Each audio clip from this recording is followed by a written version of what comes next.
Myself, Dr. Manju Meena, Associate Professor, Department of Political Science। इससे पहले की class में हम लोगों ने देखा कि प्लेटो आदर्श राज्य को प्राप्त करने के लिए न्याय का सिद्धांत जो है प्रस्तुत करता है। वो न्याय के सिद्धांत की प्राप्ति के लिए उसने दो सिद्धांत बताए, एक शिक्षा का सिद्धांत और दूसरा साम्यवाद का सिद्धांत। साम्यवाद को हम दो भागों में बांटते हैं, एक परिवार का साम्यवाद और दूसरा संपत्ति का साम्यवाद। आज की क्लास का हमारा जो टॉपिक है वह है प्लेटो का शिक्षा सिद्धांत।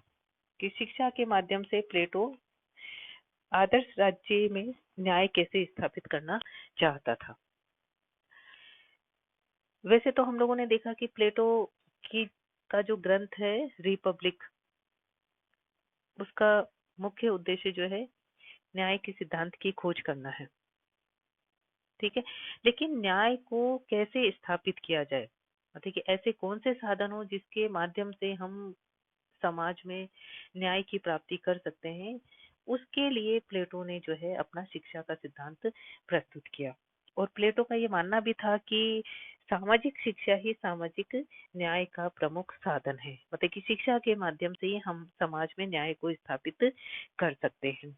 और इसी प्रकार से एक दूसरे विचारक नेटिलशिप ने भी प्लेटो के शिक्षा सिद्धांत के संबंध में लिखा है कि प्लेटो की शिक्षा का मुख्य उद्देश्य जो है मानव आत्मा को प्रकाशोन्मुख करना है, मतलब कि शिक्षा ही एक ऐसा माध्यम है जिसके माध्यम से हम मनुष्य की आत्मा को प्रकाशोन्मुख कर सकते हैं। क्योंकि प्लेटो ये मानता है कि शिक्षा से हम मानव की जो विकृत प्रवृत्तियां हैं, जो बुरी आदतें हैं, उनको नियंत्रित एवं मर्यादित कर सकते हैं। मनुष्य की स्वार्थी, विद्रोही और अनुशासनहीन जो प्रवृत्तियां हैं, उन पर काबू पाया जा सकता है। और इसी के संदर्भ में प्लेटो लिखता है कि शिक्षा बौद्धिक रोग का बौद्धिक उपचार है। शिक्षा के माध्यम से ही हम उसका उपचार जो है वो कर सकते हैं। और प्लेटो का ये भी कहना था कि शिक्षा एक सर्वश्रेष्ठ जो है अभिरक्षक है, परिपोषक है, और एक राज्य का जो संगठन है उसके जीवन की आधारशिला जो है वह शिक्षा है। क्योंकि शिक्षा से हम शासकों को योग्य बना सकते हैं और उनकी जो विकृतियां जो है उनको हम दूर कर सकते हैं। तो इसीलिए शिक्षा को जो है प्लेटो जो है महत्वपूर्ण मान करके चल रहा है। तो प्लेटो ने अपना जो शिक्षा सिद्धांत प्रस्तुत किया, इससे पहले की क्लास में हमने देखा कि प्लेटो का जो न्याय सिद्धांत है उसको प्रस्तुत करने से पहले प्लेटो ने पहले से प्रचलित न्याय की जो अवधारणाएं थी, जो विचारधाराएं थी, उनका अध्ययन किया और उसके पश्चात प्लेटो ने अपने स्वयं का न्याय सिद्धांत जो है वो प्रस्तुत किया। इसी प्रकार से प्लेटो का जो शिक्षा सिद्धांत है उसके संदर्भ में भी प्लेटो ने पहले से प्रचलित शिक्षा की जो व्यवस्था थी, चूंकि प्लेटो जो है एथेंस नगर राज्य से संबंधित था और एथेंस के एडजॉइनिंग में जो है स्पार्टा नगर राज्य था, तो प्लेटो ने अपना स्वयं का शिक्षा सिद्धांत प्रस्तुत करने से पहले एथेंस और स्पार्टा की शिक्षा पद्धतियों का अध्ययन किया।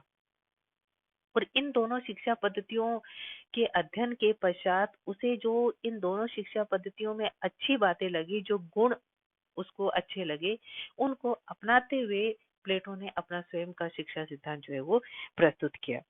तो प्लेटो ने एथेंस की जो शिक्षा प्रणाली थी उसके संबंध में पहले अध्ययन किया और वह इस निष्कर्ष पर पहुंचा कि एथेंस में शिक्षा जो है वह व्यक्तिगत विषय की वस्तु थी, मतलब वह उदार थी, विस्तृत थी, लेकिन वह राज्य के नियंत्रण से मुक्त थी। वह और व्यक्तिगत क्षेत्र में होने की वजह से या व्यक्तिगत हाथों में होने की वजह से उसका लाभ जो है कुछ धनिक लोगों को ही प्राप्त हो सकता था। और उससे क्या हो रहा था कि जब हम व्यक्तिगत हाथों में शिक्षा को सौंपते हैं तो व्यक्ति के व्यक्तित्व की विकास की जो अवस्था है उसमें हम सामाजिक उत्तरदायित्व का अभाव जो है वो देखते हैं। और दूसरी तरफ स्पार्टा की जो शिक्षा पद्धति थी वह उसका विषय तो सामाजिक था, लेकिन वह राज्य के नियंत्रण में थी। वहां पर सामाजिकता का पुट था, लेकिन साहित्य के संबंध में वहां पर कोई भी प्रावधान जो है वो नहीं किया गया था। साहित्य को बिल्कुल भी महत्व शिक्षा के संबंध में नहीं दिया गया था। स्पार्टा चूंकि एक सैनिक राज्य था, वहां पर सैनिक शासन व्यवस्था थी, और इसीलिए स्पार्टा में सैनिक प्रशिक्षण पर, सैनिक शिक्षा पर अत्यधिक बल जो है वो दिया जाता था। और जब हम सैनिक शिक्षा पर बल दे रहे हैं, महत्व दे रहे हैं, तो उससे नागरिकों में उत्साह और साहस के गुणों का तो विकास हो रहा था, साहसी वो बन रहे थे, परंतु व्यक्ति के व्यक्तित्व का पूर्ण विकास जो है उसके माध्यम से नहीं हो पा रहा था।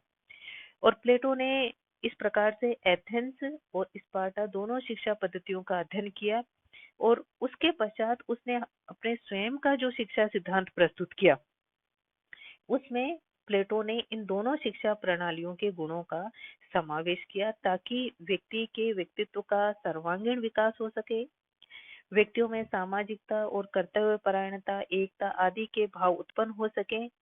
और इसीलिए प्लेटो ने अपनी शिक्षा प्रणाली में इन दोनों शिक्षा प्रणालियों की पद्धतियों को अपनाते हुए अपना स्वयं का शिक्षा सिद्धांत जो है वो प्रस्तुत किया। प्लेटो ने अपना जो शिक्षा सिद्धांत प्रस्तुत किया, मतलब कि वो शिक्षा को इतना ज्यादा महत्वपूर्ण क्यों मान करके चल रहा था, इसके संबंध में उसके दो उद्देश्य थे। मतलब कि अपनी शिक्षा पद्धति के माध्यम से वो दो उद्देश्यों को प्राप्त करना चाहता था। प्लेटो की शिक्षा पद्धति का पहला उद्देश्य था आत्मा अनुभूति की प्राप्ति। चूंकि प्लेटो जो है सुकरात से प्रभावित था, और सुकरात ये मानता था कि सद्गुण ही ज्ञान है, और इसीलिए प्लेटो भी सद्गुण को ज्ञान मानता था, और वह मानता था कि इसकी शिक्षा दी जा सकती है, क्योंकि सभी प्रकार के ज्ञान और क्रियाओं का स्रोत जो है वो आत्मा है, और उस शिक्षा का उद्देश्य जो है आत्मा की अनुभूति है, क्योंकि शिक्षा ही व्यक्ति की आत्म चक्षु को प्रकाशोन्मुख कर सकती है, उनकी आत्मा को प्रकाशमान जो है वो करवा सकती है।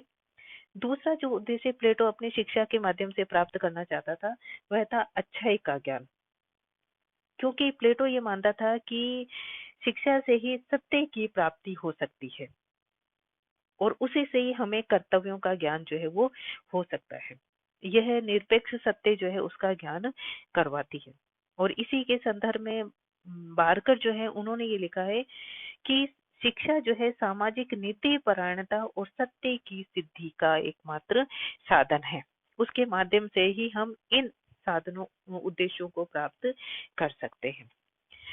प्लेटो ने अपनी शिक्षा सिद्धांत के उद्देश्य बताए, और उसी के साथ साथ प्लेटो ने अपने शिक्षा सिद्धांत के कुछ विशेषताएं भी बताई, जिनका समावेश उन्होंने अपने स्वयं के शिक्षा सिद्धांत में लिया, जो कि एथेंस और स्पार्टा दोनों शिक्षा प्रणाली का एक समन्वय था। इसमें पहला उन्होंने बताया कि राज्य द्वारा नियंत्रित एवं अनिवार्य शिक्षा। प्लेटो ने ये देखा था कि एथेंस में राज्य के द्वारा नियंत्रित शिक्षा नहीं थी, राज्य के हाथों में ये दायित्व जो है नहीं था, और सभी को शिक्षा देना अनिवार्य उन्होंने नहीं समझा था, व्यक्तिगत हाथों में शिक्षा थी। एक तरह से वो व्यवसाय का रूप उन्होंने ले रखा था, जो धनिक वर्ग से संबंधित थे वही सिर्फ अपने बच्चों को शिक्षा दिलवाने का कार्य जो है वो कर सकते थे। जबकि प्लेटो ये मान करके चलता है कि शिक्षा जो है वो है राज्य के हाथ में होनी चाहिए, का नियंत्रण जो है शिक्षा के ऊपर होना चाहिए, और शिक्षा सभी के लिए अनिवार्य होनी चाहिए। और इसीलिए क्वायर ने लिखा है कि यदि नगर को एकीकृत होना है तो शिक्षा को समान रूप से एकीकृत होना चाहिए। यदि इसे न्याय या सद्गुणी होना है तो बच्चों में सद्गुण और न्याय की भावनाओं को उनके हृदय में बैठाना चाहिए। बच्चों की उपेक्षा से बढ़कर जैसा कि प्राय होता है और कोई भयानक चीज नहीं हो सकती है। और इसीलिए प्लेटो जो है राज्य द्वारा नियंत्रित और अनिवार्य शिक्षा की बात जो है वो करता है। दूसरी जो प्लेटो के शिक्षा सिद्धांत की विशेषता है वह है संरक्षक वर्ग तक सीमित। प्लेटो का जो शिक्षा सिद्धांत था वो सिर्फ उसके अभिभावक वर्ग तक ही सीमित था। प्लेटो ने अपनी शिक्षा की योजना सभी वर्गों के लिए नहीं रखी थी, जैसा कि इससे पहले जब अपन लोगों ने न्याय का सिद्धांत पढ़ा तो उसमें मैंने आप लोगों को बताया था कि प्लेटो अपने समाज को 3 भागों में विभाजित करता है, दार्शनिक वर्ग, सैनिक वर्ग और उत्पादक वर्ग। लेकिन प्लेटो अपनी शिक्षा की जो योजना है उसमें वह सिर्फ 2 वर्गों को शामिल करता है, एक तो दार्शनिक वर्ग और एक जो है वह सैनिक वर्ग। उसने अपने तीसरे वर्ग उत्पादक वर्ग के लिए कहीं पर भी शिक्षा की कोई व्यवस्था नहीं की है। वो ये कहता है कि इन्हें शिक्षा की कोई खास आवश्यकता नहीं होती है। थर्ड जो पॉइंट है इसका शिक्षा सिद्धांत की विशेषताओं का, वह है स्त्री पुरुष के लिए समान शिक्षा। ये बहुत ही महत्वपूर्ण बात है। ये विशेषता जो है अत्यधिक महत्व इसलिए रखती है कि चौथी शताब्दी ईसा पूर्व में प्लेटो ने स्त्री और पुरुष को समान मान लिया था।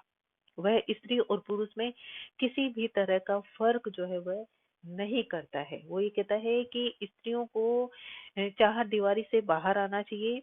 स्त्रियों का दायित्व सिर्फ परिवार का चूल्हा चौका संभालना और बच्चों का लालन पालन करना ही नहीं है, बल्कि स्त्रियों का दायित्व यह भी है कि वह शासन में भागीदार बने, और शासन में भागीदार बनाने के लिए उनके लिए शिक्षा जो है वो आवश्यक है, क्योंकि उस समय स्त्रियों की दशा दयनीय थी और प्लेटो स्त्रियों की दशा को सुधारना चाहता था। तो चौथी शताब्दी ईसा पूर्व में प्लेटो का यह विचार एक तरह से क्रांतिकारी विचार है कि उस समय उसने स्त्री और पुरुष दोनों को समान मान लिया था। वो क्योंकि किसी भी दृष्टि से स्त्रियां पुरुषों से कम नहीं है और इसीलिए स्त्रियों को भी शिक्षा प्राप्त करने का उतना ही अधिकार है जितना कि पुरुष वर्ग को है। नेक्स्ट है व्यायाम एवं संगीत का मिश्रण। ये भी अत्यधिक महत्व रखता है कि प्लेटो जो है अपनी शिक्षा में शारीरिक व्यायाम और संगीत दोनों को उचित जो है महत्व देता है। जैसा कि बारकर ने लिखा भी है कि व्यायाम मन के लिए शरीर का प्रशिक्षण है। हम अपने शरीर को स्वस्थ रखने के लिए व्यायाम करते हैं, उसी तरीके से हमें अपने मन को स्वस्थ रखने के लिए संगीत की आवश्यकता होती है। स्वस्थ शरीर में ही स्वस्थ मन जो है वो निवास करता है। तो दोनों एक दूसरे के पूरक हैं। यदि हम अपने शरीर को स्वस्थ रखना चाहते हैं तो हमें व्यायाम के साथ या शारीरिक प्रशिक्षण के साथ में, शारीरिक फिजिकल एक्सरसाइज के साथ साथ में हमें संगीत को भी उतना ही महत्व जो है वो देना होगा। और इसीलिए प्लेटो जो है अपनी शिक्षा में संगीत और व्यायाम दोनों को महत्व देता है। नेक्स्ट है प्लेटो की शिक्षा का निर्धारण आयु वर्ग और बुद्धि के आधार पर है। जैसा कि हम आगे पढ़ेंगे कि प्लेटो अपनी शिक्षा योजना को 2 भागों में विभाजित करता है, प्राथमिक शिक्षा और उच्च शिक्षा। और प्लेटो इसमें यह व्यवस्था करता है कि जैसे ही बालक 6 वर्ष का हो जाएगा, जैसे ही बच्चे 6 वर्ष हो जाएंगे, पेरेंट्स जो है माता पिता अपने बच्चों को राज्य को सुपुर्द कर देंगे और उसके पश्चात उनकी शिक्षा का जो दायित्व है निर्वहन जो है वो राज्य द्वारा किया जाएगा। तो प्लेटो ने अपनी शिक्षा योजना को एज के अकॉर्डिंग और वर्ग, जैसे दार्शनिक वर्ग के लिए वो अलग शिक्षा की व्यवस्था करता है और सैनिक वर्ग के लिए वो अलग शिक्षा की व्यवस्था करता है। तो प्लेटो ने अपनी शिक्षा की जो योजना रखी है वह उसने आयु वर्ग और बुद्धि के आधार पर निर्धारित की है और उसी के आधार पर वो शिक्षा जो है वो देना चाहता था। नेक्स्ट है सैद्धांतिक व व्यवहारिक शिक्षा। प्लेटो ने अपनी शिक्षा में सैद्धांतिक विषयों को भी रखा है और साथ साथ में उसने व्यवहारिक शिक्षा की भी बात कही है, क्योंकि हमने जो अध्ययन किया है उस अध्ययन को या जो शिक्षा ली है हमने, जिन विषयों को हमने पढ़ा है, जिन जिन विषयों की हमने जानकारी ली है, उसको हम व्यवहार में कैसे इम्प्लीमेंट कर सकते हैं। मतलब कि 35 वर्ष तक प्लेटो जो है सैद्धांतिक शिक्षा की बात करता है और 35 वर्ष के बाद में 15 वर्ष तक प्लेटो जो है व्यवहारिक शिक्षा की बात जो है वो करता है। तो प्लेटो ने अपनी शिक्षा योजना में सैद्धांतिक और व्यवहारिक दोनों पक्षों को रखा है ताकि हम शिक्षा को अच्छी तरीके से प्राप्त जो है वो कर सके। और साथ ही साथ में प्लेटो ने जितने भी सिद्धांत प्रस्तुत किए हैं उन सभी सिद्धांतों का मूल जो उद्देश्य था वह ये था कि किस तरीके से एक आदर्श शासक को तैयार किया जा सकता है।